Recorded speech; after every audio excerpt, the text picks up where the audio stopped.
today's episode of Coast-Hopping Hydroponics, I am going to show you a fun trick to germinate your seeds aesthetically pleasing.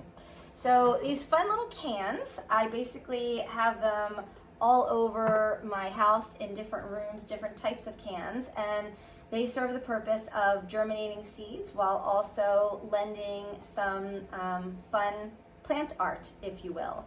So I'm on the East Coast today. I'm at our home in Maryland, and my husband, who's like MacGyver, he initially got this saw and cut the tops off of these for me, perfect cut here. But then I found some, like, I don't know, $7 contraption on the internet that works like a can opener, and that's just what I use now. So here's how you do this. All you need is your net cut. This is a 2-inch, which is the standard size for your cans. And then, of course, your wicking cord.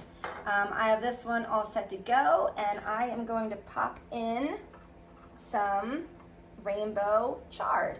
So I'm just going to drop it in here. I have my wicking cord and my leca situated in such a way where the seeds aren't going to fall out because I have enough leca in here, and then of course the wicking cord provides another layer of protection to keep the seeds in here.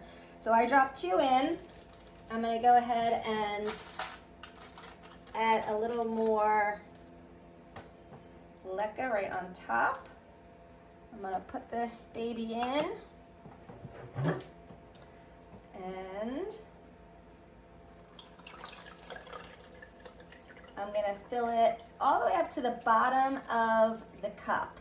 And so this seed, or these seeds, will germinate based on the moisture that it's getting from both the wicking cord, that's essentially delivering the water to the seeds, and then of course the leca also helps to expandable clay pebbles. That's kind of what their jam is. They hold on to water and they ensure that the moisture stays in the environment that your seeds are in, which obviously will enable your seeds to germinate and grow into seedlings.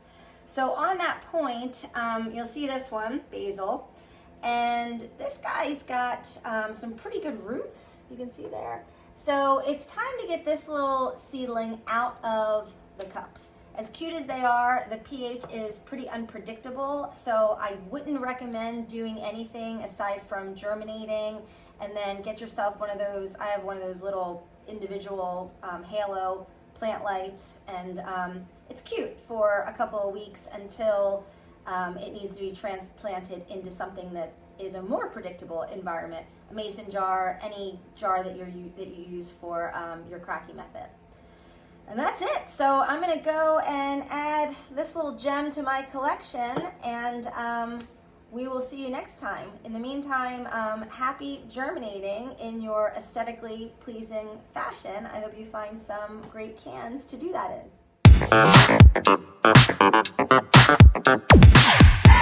in.